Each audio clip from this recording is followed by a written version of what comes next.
Welcome to the Shema Podcast, the podcast for the perplexed, where Torah insights, intertwined through personal stories, as well as interviews with leading Torah scholars, demonstrate the empowering qualities of Torah and mitzvot. For more great Torah learning through Torch, the Torah Outreach Center of Houston, go to torchweb.org. Now to the show. Welcome back, my friends, to another episode of the Shema Podcast. Today, I want to discuss tradition. I've heard this over and over again, that the beauty of Judaism is our tradition. There's a movie that revels in this idea, The Fiddler on the Roof. I heard this so many times from Jews telling me, in disbelief, Dan, you have not watched Fiddler on the Roof? You gotta watch Fiddler on the Roof. It's part of being Jewish. So I did watch it. I started to, at least. This was after my learning had begun. I knew enough that as I began to watch this movie, that I became infuriated to think that so many Jews have been watching this movie. Quite frankly, it's a horror film because it is providing a template, the exact template that led to the fall of the Jewish people. It led to the Holocaust, and it's still causing so many Jews on a spiritual basis to become obliterated. And the reason I'm bringing this up, because I heard recently from a friend who grew up going to a conservative synagogue, the biggest conservative synagogue in North America. And he told me that one of the traditions during Yom Kippur is that people would drive back home between services and they would watch this movie, Fiddler on the Roof. You may think I'm being harsh and saying, Dan, come on. It has beautiful music in it. It's uplifting. I'm telling you, if you get past the music and really analyze the messaging, which we are going to do today, it is terrifying and is the cause of the effect of the Holocaust that ensued less than 100 years ago, and what is continuing to destroy Jews on a spiritual basis today. Now, I will admit, I don't like musicals. And I know that's strange. My wife is a retired opera singer. She needs an outlet now so she can't perform anymore for the Houston Grand Opera, sing in mixed company as a Torah observant Jew. I will tell you that her Gan Eden is that everyone is dancing and singing, and that's definitionally my Gehinnom. But I'm not talking about the fact that this is a musical. I'm talking about the substance of what this movie is saying. And it all begins with this idea that the reason we do things is as Jews is because of tradition. So let's listen in on how this movie begins with our main character, Tevye. We've kept our balance for many, many years. But you're about to lose them, my friend Tevye. You're about to lose them because of this trajectory that you're on. We have traditions for everything. How to sleep, how to eat, how to work. Just traditions. That's all they are to you, Tevye, is just traditions. How to wear clothes. For instance, we always keep our heads covered and always wear a little prayer shawl. You may ask, how did this tradition get started? I'll tell you. I don't know. But it's a tradition. Now, I will tell you where it came from, Tevye. It came from the Torah. It came from the Creator at Mount Sinai. It's not a fashion statement that your grandfather decided to start wearing, and when they decide to shift to bell-bottom jeans, that they're just going to switch again. You can see, my friends, where I'm going with this. When we begin to think things are tradition, it is when things become unwound. And because of our tradition, every one of us knows who he is and what God expects him to do. No, Tevye, if they don't know why they wear seats and why they cover their head and that they eat kosher not as a lifestyle as you suggested, and there's no rhyme or reason for it other than that it's a tradition, then it will fall apart. And as the movie plays out, one of his children, one of his daughters ends up marrying a non-Jew. You know, I've heard this over and over again, tradition. Well, I'll tell you something. If there's something so important about keeping tradition, then I'm going to share with you some other traditions that, according to this logical framework, that because something's been done by traditions, it should be maintained. Then here are some other examples. I spent 10 years volunteering for an organization here in Houston called Child Advocates, where I was a court-appointed guardian to children in child protective services. And my goal always was to work with the parents to do what is necessary to improve themselves in their life in the home so I could recommend to the judge that the children be reunited with the family. Because obviously that is the best outcome.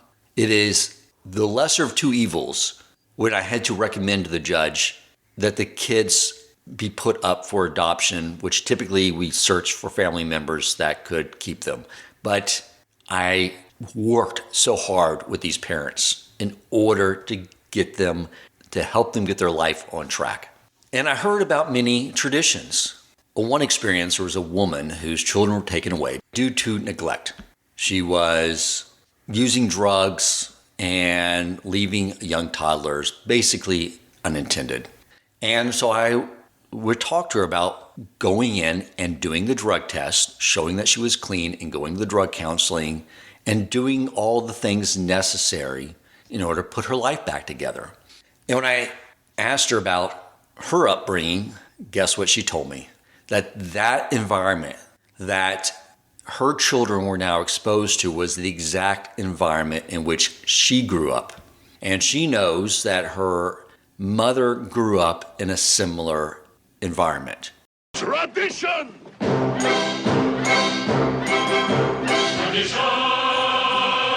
Tradition! Tradition! That was their tradition. And I spent a great deal of time trying to get her to break that tradition. So there we go, my friends, tradition.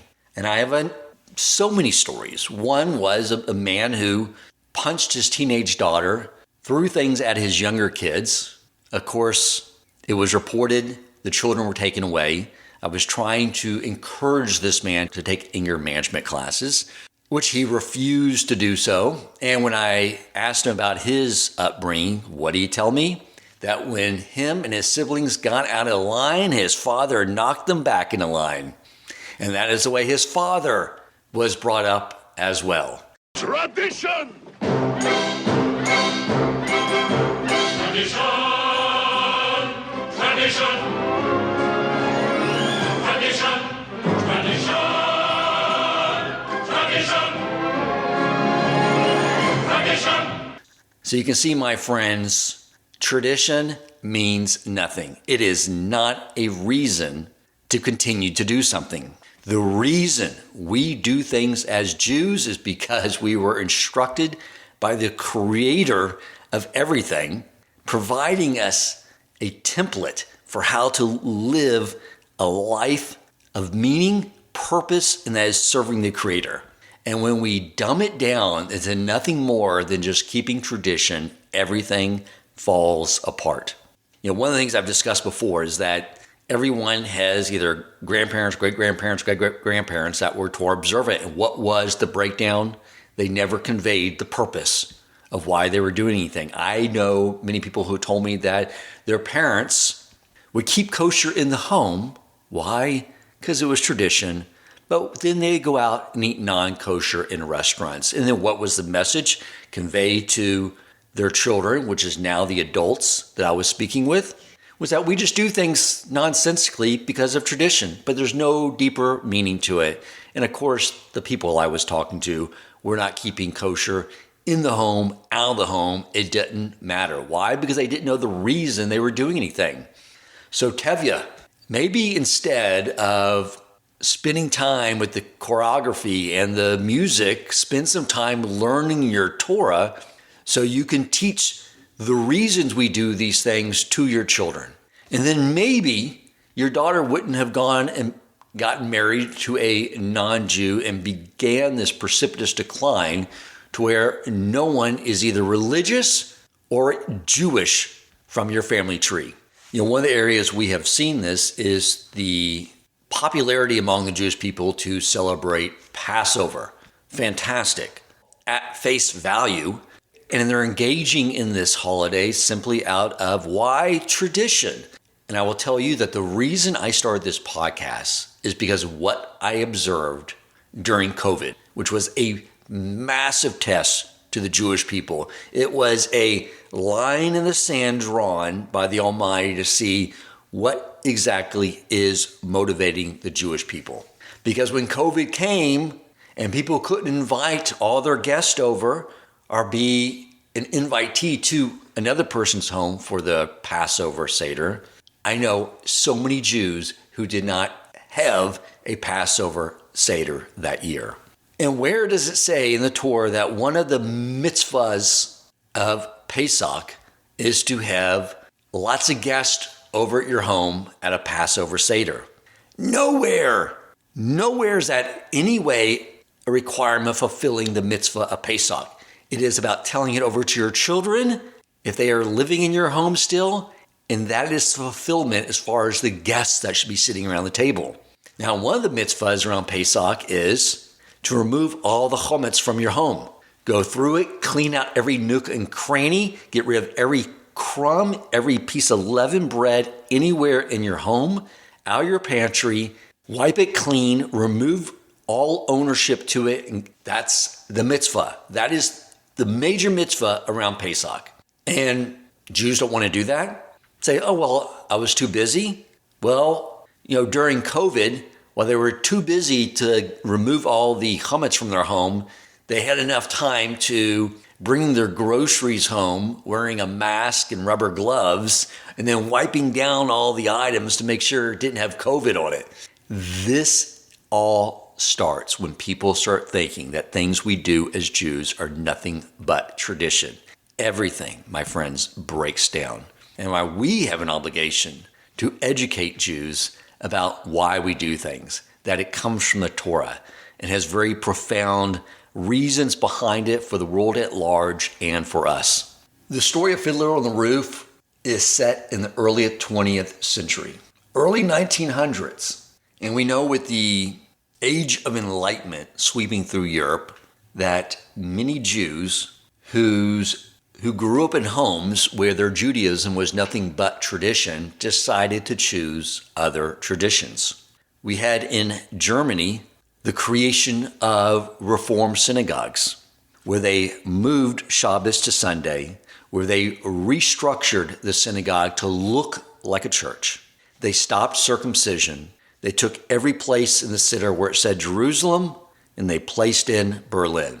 They wanted to be like everyone else, which was not much better than all the Jews who decided to convert to Christianity. Intermarriage was amok. The Jewish people, again, just wanted to be like everyone else and keep some traditions like the Passover Seder. But as far as kashrus, as far as Shabbos observance, as far as tzitzits, anything that was a mitzvah, a halakha, they got rid of it. Why? Because no one else had this. And they just wanted to be like everyone else. But this all started with this dumbing down of things to think that we do things simply because of tradition. And quite frankly, eventually, whether it's you, whether it's someone today, or whether it's their children or grandchildren, they will choose another tradition. So Tevye, this idea, this lack of learning on your part, this lack of fulfilling the responsibility to teach it to your children, as we say in the Shema, and learn Torah for yourself, is what a lot of Jews were going through, and it led to the Holocaust. You may be thinking, Dan, that's pretty harsh. What do you mean we cause a Holocaust? Well, I will tell you my evidence for that. and it comes directly from the written Torah. There is an idea that every verse in the Torah corresponds with a year of creation. So, for example, the year 1930 in the Gregorian calendar equals the Jewish year 5690. And now I'm going to read to you verse 5690 from the Torah. A perverse and crooked generation has corrupted itself against him, Hashem. They are not his children. This is their blemish. Following verse 5691, or in the Gregorian calendar, 1931. Is this the way you repay Hashem, you foolish, unwise people? Is he not your father, your master? Has he not created you and established you? And these verses are all Moshe speaking to the Jewish people on behalf of Hashem. The year 1932, which is the Jewish year 5692, and the following verse 5692. Remember the days of old, consider the years of many generations. Ask your father, and he will tell you, your elders, and they will say to you. Next verse, they provoked his jealousy with strangers. They made him angry with abominations. They assimilated. They started praying to JC. They turned their prayer service to look as close to a church as possible. Next verse, they sacrificed to demons which are not God, gods they had not known, new ones recently arrived, which your fathers did not fear. 1935, 5695 in the Jewish year. The rock you begot, you neglected, you forgot the God who formed you. Next verse, and Hashem saw this and was provoked, spurning his sons and his daughters. And he said, I will hide my face from them. I will see what their will be, and for they are a generation of reversals, children whose upbringing is not in them. Next verse, for fire blazed in my nostrils. This is Hashem speaking, burning to the depths of the netherworld, consuming the earth and its produce, and lightening the foundations of mountains. I will heap evils upon them. I will use up my arrows on them. They will be sucked up by famine, consumed by fever and bitter plague. I will send the teeth of beast upon them, with the venom of creatures that crawl in the dust. Outside the sword you bereave, and terror will be within, the young man and also the maiden, the suckling with the man of gray hair. Now, when you get to the year like 1945, which equals the Jewish year 5705, and therefore verse 5705, then he begins to talk to the Nazis and tell them that if you think this is all happening, you think your might over the Jewish people is because you're great, it's not. And then he talks about it while he will destroy the Nazis. I'm not trying to sound fire and brimstone, even though I'm sure that's the way this is coming across. But the point I'm trying to make, my friends, is that if you really look at what happened to the Jewish people to cause this great level of assimilation, which cannot happen, it is because of Jews not learning why they do mitzvos and teaching that reason to their children and saying that we just do things because of tradition. You know, in the last episode, I spoke about one of the ways we rectify ourselves, one of the ways in which we can go back and correct things and misdeeds is through reincarnation. We live multiple lifetimes. And I've heard, and I think there's quite a large amount of consensus among the top sages over the last 30, 40 years that many of my generation are reincarnations of Jews who perished in the Holocaust. Thus, out of the compassion of the Almighty, giving us the ability to come back and make things right and restore Torah back to the Jewish people. And I have an idea, and I want to share this idea. It's just my theory. You know, we talked about so many of us growing up in secular homes and what a fight it is to get back to learning what to do, to dealing with all the challenges when all the family and your siblings and parents are not observant, and all the difficult situations that it brings. But here's my theory. Maybe during this time, this age of enlightenment, where Jews were assimilating and racing after being like the non-Jew, maybe we were those Torah observant Jews. Think about it. We were the Torah observant Jews, learning Torah, fulfilling all the mitzvos, and we saw Jews leaving the fold, chasing after that, and we didn't stop and take the time to reach out to them, to educate them that what they were doing was not based on a man-made tradition, but based on a privilege given to them by the Almighty to fulfill His will. We didn't take the time to do it. We just basically blew them off and said, they're a lost cause. Let's get back to working on our own Torah learning and mitzvos observance. Because wouldn't it be profound and perfect that Hashem, because of potentially our insensitivity to our brothers, put us in a place where we were now secular? Wouldn't that teach our neshama to be sensitive to other Jews? And this is also a profound idea for those who grew up in a frum community, that we all have a responsibility to be reaching out to other Jews. I know many had the privilege of growing up in a Torah observant world and never reached out to a secular Jew. Maybe for good reason, they just never came into contact. But I know many who do, through work in the professional world, and never thought to reach out and make friends with that other Jew, that secular Jew, build a relationship, invite them over for Shabbos, share with them a podcast. And this is what has to end. I'm going to leave with this idea. It comes from a book I am rereading or studying. I read it about 6-7 years ago when Rabbi Cohen recommended it to me. The book I'm reading is called You Are What You Hate by Sarah Yehuda Schneider. And it's very profound ideas. This time I am learning it in order to teach it. And one of the things it mentions is the level of connection between the souls of the Jewish people. But she discusses how Adam before the sin contained the collective neshama of the Jewish people. And after the sin, the souls became fragmented and became the part of the Jewish people over history. But that level of connection is very similar to the way a network of cells exists within our human body. I mean, if you look at the life of a cell, it metabolizes, digests food, excretes waste. It's operating in this self-contained environment, unaware that it is part of a collective. Now, we know looking at our body that's made up of millions of cells. Even though each individual cell making up our body has no idea that the other cells exist or that's part of a collective being us. Cells are dying, cells are being recreated over the course of 7 years. Every cell that was in your body 7 years prior no longer exists. You're entirely a new physical creation every 7 years. And of course, the human body is nothing more than a metaphor for spirituality. And the reality is that the Jewish people are so linked on a spiritual level. We are nothing more than a collection of spiritual cells, all contributing to the totality of the Jewish people. And this is why not only do we need to be focused on improving ourselves and learning Torah, but we have to be proactively working to reach out to other Jews.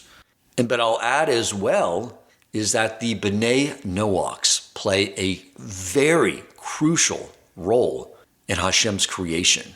And this is something I've also seen great ignorance from within the Jewish community. Now, all non-Jews are B'nai Noach as far as what their responsibility is, but I am referring specifically to those who know that is their responsibility. And this is a growing movement on a global basis. And I know many are part of the Shema podcast community. These are incredible people. A lot of Jews ignorantly think that when Mashiach comes that everyone will become Jewish. Not the case. Matter of fact, there will be no more conversions allowed when Mashiach comes. The B'nai Noachs serve a vital function in creation. Just like Hashem is the spiritual backbone to the physical world and the spiritual worlds, and just like our neshama is what brings vitality to our physical body, the Jewish people are the equivalent of the neshama to the body, with B'nai Noachs being the equivalent to the body. Both are necessary. It's like saying that all that matters is my neshama, which means that my body couldn't interact with this world and fulfill Hashem's will of creating an environment in this world for him to exist alongside with mankind in the ultimate relationship. So likewise, the B'nai Noachs are there to fulfill creation in tandem with the Jewish people. And the B'nai Noachs, all those I've had a privilege of getting to know, they understand this. They know that their growth is dependent on the growth of the Jewish people. And they are committed to learning how to fulfill the 7 Nochai laws. They cling to the Jewish people knowing that we are a symbiotic organization in totality between us both. And so the idea here is that not only are we as Jewish people totally intertwined in one being who need to be not only thinking about our own growth, but other Jews' growth, but we need to know as well that we are also can only fulfill our role for the Almighty alongside with the B'nai Noachs. So the idea, my friends, I wanted to convey is that we know the template for what caused the Jewish people to fall apart. It is provided by the Fiddler on the Roof movie, and it's not a happy movie if you really understand what is taking place. It begins with the idea that what we do as Jews is nothing more than tradition, which is not true. But that is what happens when Jews don't educate themselves and educate their children. So if we continue to push ourselves, continue to reach out to other Jews and share with them the truth, my friends, that is what the Almighty wants from us, expects from us. That is our mission in this world.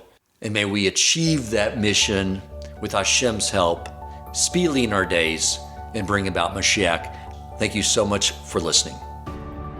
If you enjoyed this episode, please consider supporting Torch so they can continue to spread Torah wisdom to the world by making a donation at torchweb.org and clicking donate in the top right corner of the page.